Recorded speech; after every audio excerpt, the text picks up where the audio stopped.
Hello everyone, I'm Josh. And I'm Ray. And we're the sports editors at the Daily Targum. Welcome to Keeping Score with Josh and Ray, a podcast show dedicated to bringing analysis of Rutgers sports and sports around the country. In today's episode, we'll be recapping the Rutgers men's basketball game against Maryland and Purdue, and the Rutgers women's basketball Big Ten run, and discussing where both teams are headed going into March Madness. Let's start with the game against Maryland on Tuesday night. I was there at that game. It was a ridiculous environment, extremely loud, as the RAC has been all year. We really just dominated them from start to finish. I mean, it was kind of close in the first at halftime, 35-29, but then we just pulled away in the second half. We were up by 21 at one point, and it ended up 78-67. Well, that was just a really big, huge win against the top 10 team in the country.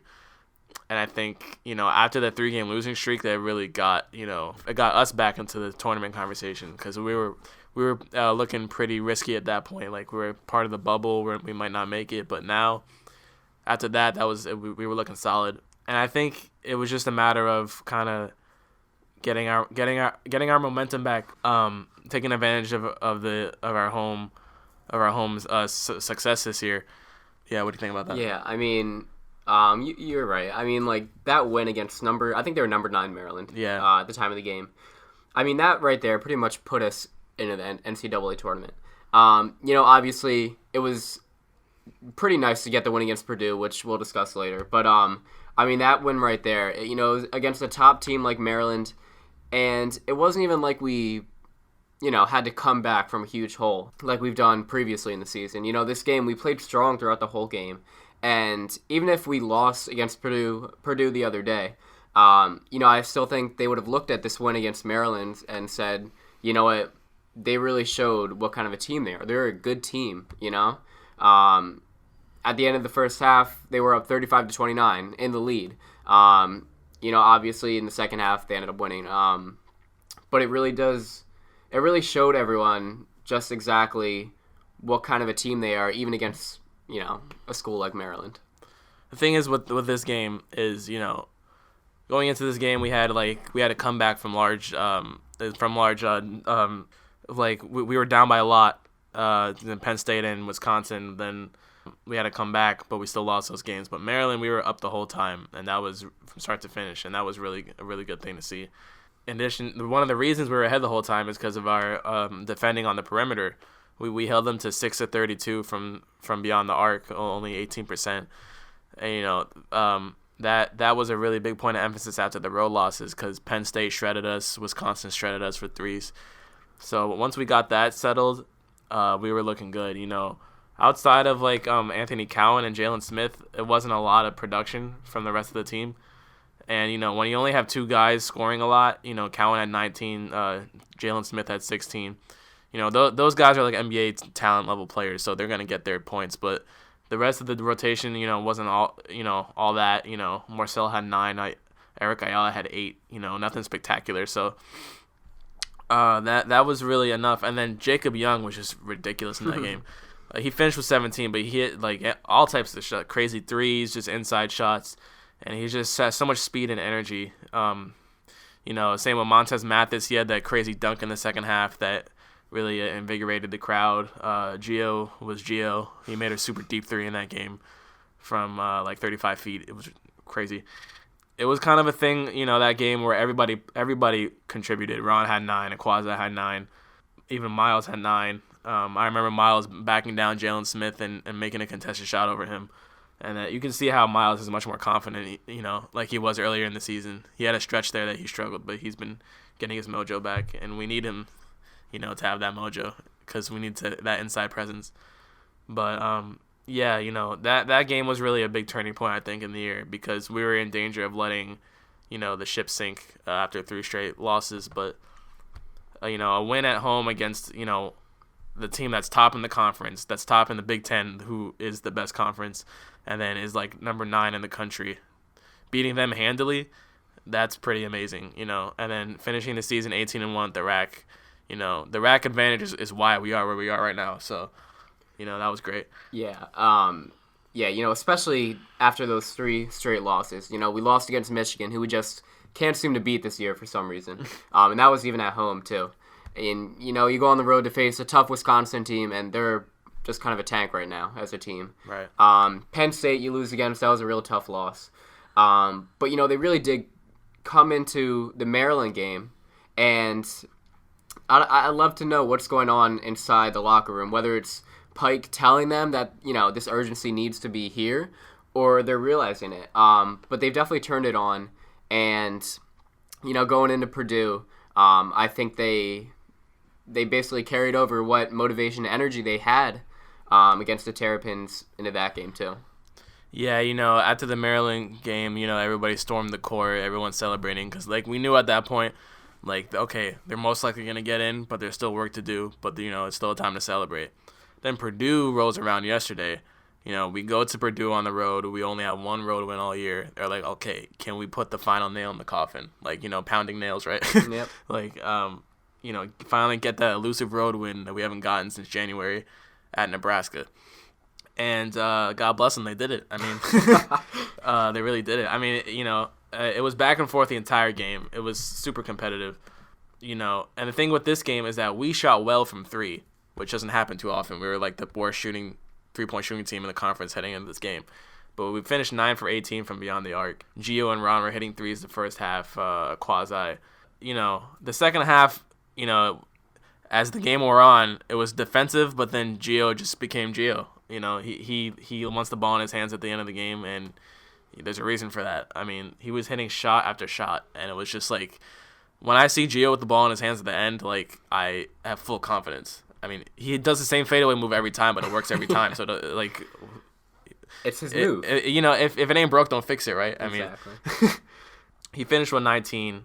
I mean, the thing, the game did go to overtime because, we were up 61-60 at the end. Then they missed, but they we fouled them on the rebound. Ron Harper fouled. I thought that was a little bit of a sketchy call, but that's just my opinion. Luckily, they only made one free throw, so went 61-61 in overtime.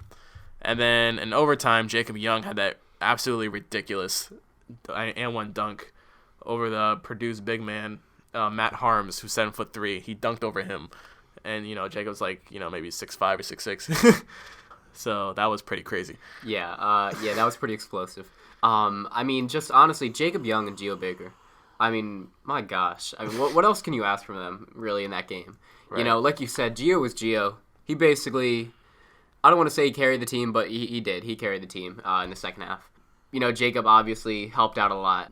But I think, we've seen this from Gio before, where he does these types of things. He hits his jumper against an opponent in the second half, starts to bring his team back into the game. But you haven't really seen him doing that often against, a really competitive team. I mean, he did against Northwestern, but he did it against Purdue the other day, and I think it shows that Gio is like, hey, I can carry my team even in tough competitions like this, in tough environments like this, like Mackey. Yeah. Because, Mackey's, it's a tough place to play. It's a tough place for opponents to win at. Mm-hmm. But Gio did it, He carried his team to the victory, though. Yeah, I mean, he did it against Penn State, too. We just didn't happen to win that game. Yeah. If you remember, he had that shot at the very end. Yeah, I don't care where they're playing. He can do it. The only reason his season averages aren't higher is because of that slump he had with the broken thumb and stuff. But he's fine now. I mean, he's just going off. He's probably playing the best he's ever played. So, and then at the very end of overtime, he also hit a long two in somebody's face to ice the game. And then, on Purdue's last offensive possession, we just played great defense and denied them a shot. And that was that.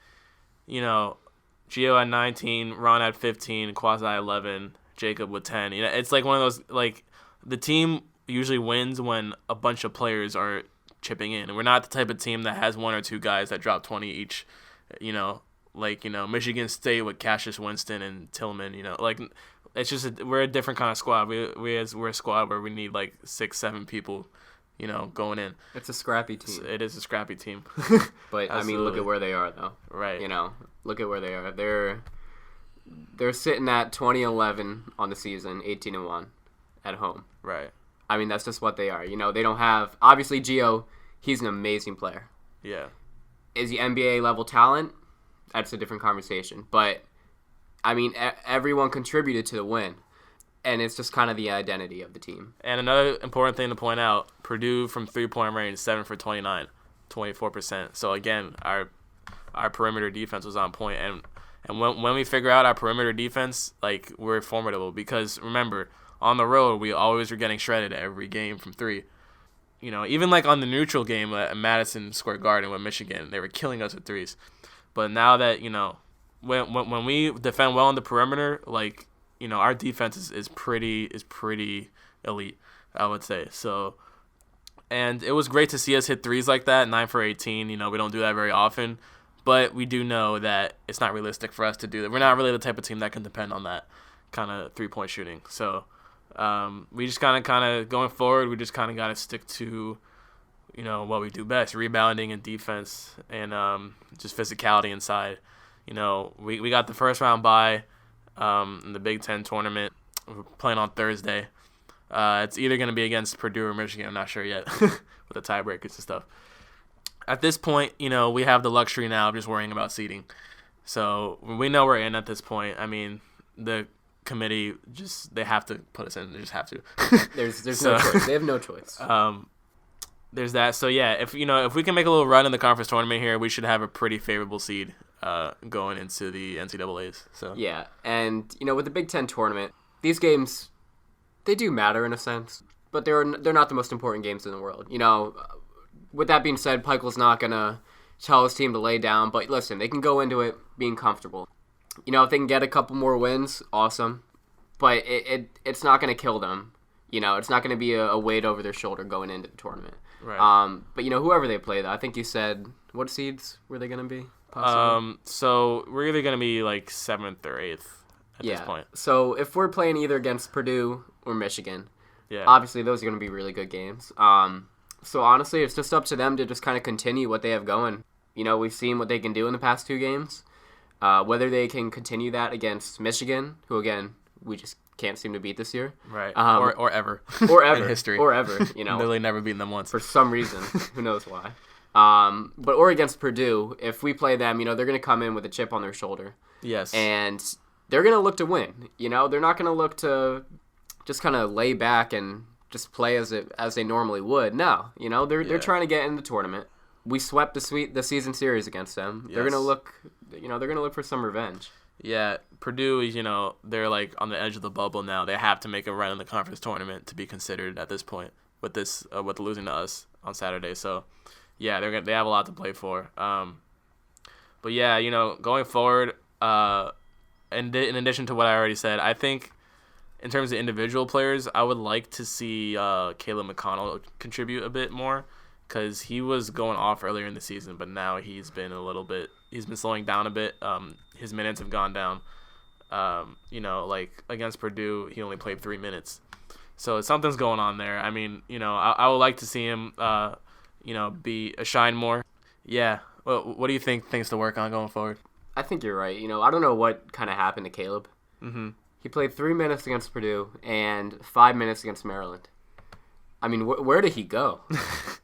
Honestly, yeah. I mean, if Rutgers really wants to make a run in the NCAA tournament, I mean, I guess he has to show up a little bit more. Well, like I said, we need everybody. Yeah. We're not the kind of team that relies on 2 stars to shoulder the load. Yeah. So it's a scrappy team. They need him. Miles has started to come back around. They'll need him to keep improving. But as far as it goes, they just need to continue the way they're playing. Also, Shaq Carter has to keep providing good minutes. He played well against Purdue. Good, quality minutes on the floor. He doesn't have to be a star or anything. Just, because Miles does tend to get into foul trouble sometimes, so his minutes are important with letting Miles rest. Looking forward ahead, ESPN's bracketology came out today. Right now they got us playing University of Florida, as we're the 8th seed and they're the 9th seed, and they got us playing in Cleveland, Ohio. But that always changes. That's just a projection. But I think we can get a first round win in the tournament, which would be electric.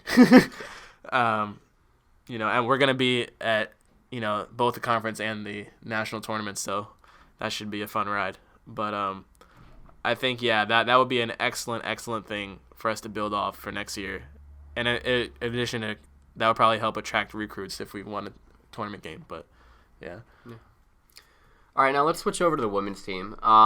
So last week they competed in the Big Ten tournament, and they took on Wisconsin first. Listen, Wisconsin is a really bad team.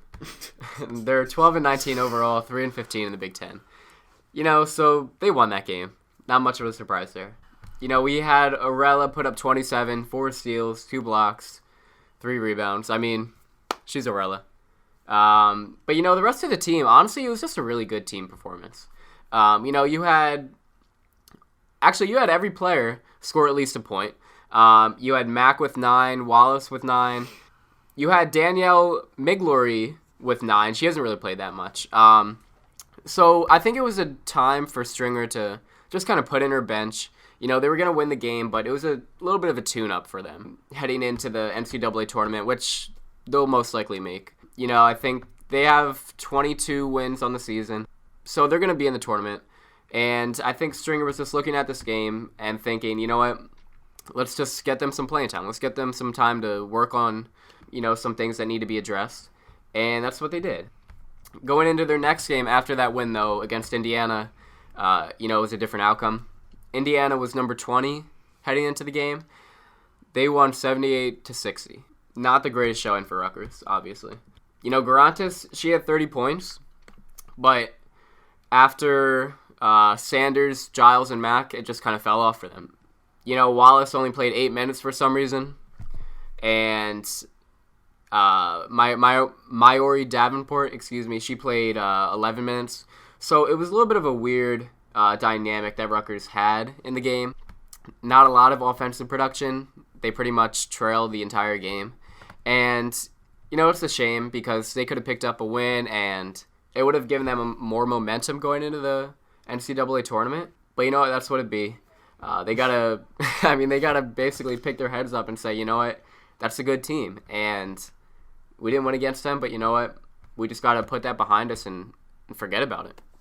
Yeah, we were just talking about, with the men's team, it's nice to get conference tournament wins, but it's not, the end-all, be-all.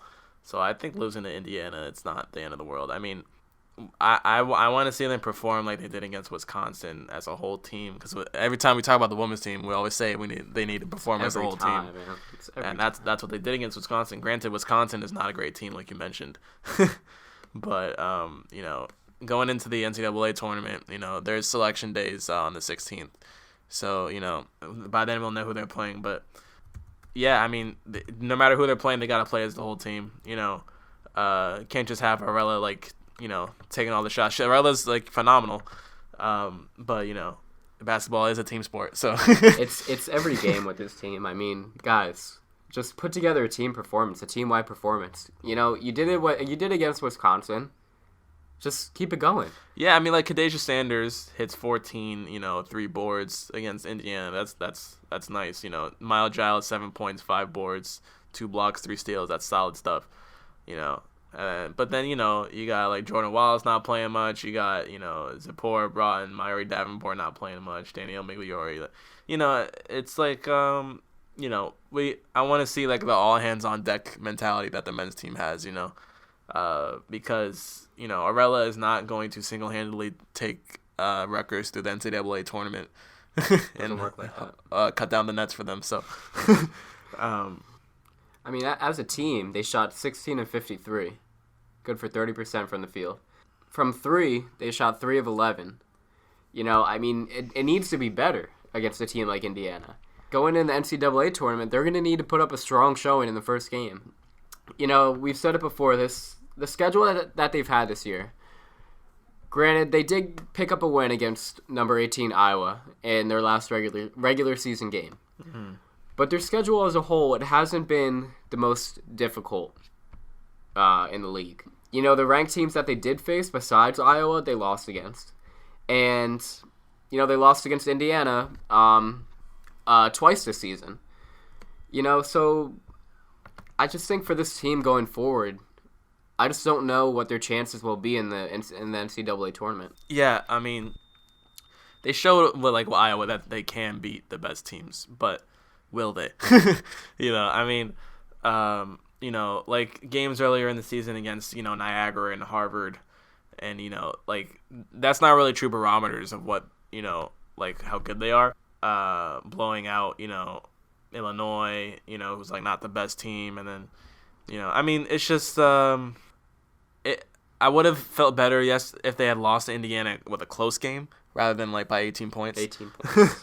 They kind of just have to go back to the drawing board and just, you know, figure out, trying to recapture their success they had against Iowa and Wisconsin, and just kind of try to replicate that, because the NCAA tournament's a single game elimination. There's no time to have mess ups over a series like in the pros. Yeah. So, Arella, just keep doing what you're doing. Same thing with Kadacia Sanders, you know, Mile, Giles, and then, you know, for us, team like Jordan Wallace, you know, etc., Myuri Davenport, just, you know, we want to see them play at what they're capable of, you know, give Coach Stringer a reason to give you those minutes out there, you know, because we know that she's always going to make the right decisions for the most part. I mean, she's a Hall of Famer for a reason. I have complete trust in her to make the right decisions, but yeah, I mean, Wallace, she's shown that she's capable. Right. I remember her getting a lot of rebounds and stuff. Yeah, you know, she's a good player. Why she didn't produce against Indiana, that's a good question. I mean, same thing with Caleb McConnell on the men's team. It's like, I don't know. What happened? Some players just hit a wall, you know, and it's like, this is kind of the wrong time to hit a wall. It's a very bad time to hit a wall. That's the bad part. This is the end of the season, basically. You know, leaving out the fact that they're going to the NCAA tournament, this is the last stretch of their season. And especially for Wallace, I mean, she's a senior. Unless she comes back as a graduate student, this is one of her last chances to show, you know, what she's got, what she's capable of for Rutgers. But we'll see how she does in the NCAA tournament. Anything can happen. You know, that's the beauty of college basketball. Upsets happen all the time. Right. So with regards to who they play, you know what, we'll see. And that's all for today. Join us next time on Keeping Score for more sports updates and analysis. And make sure to follow the Daily Targum on our Twitter, Instagram, Facebook, and YouTube for more content.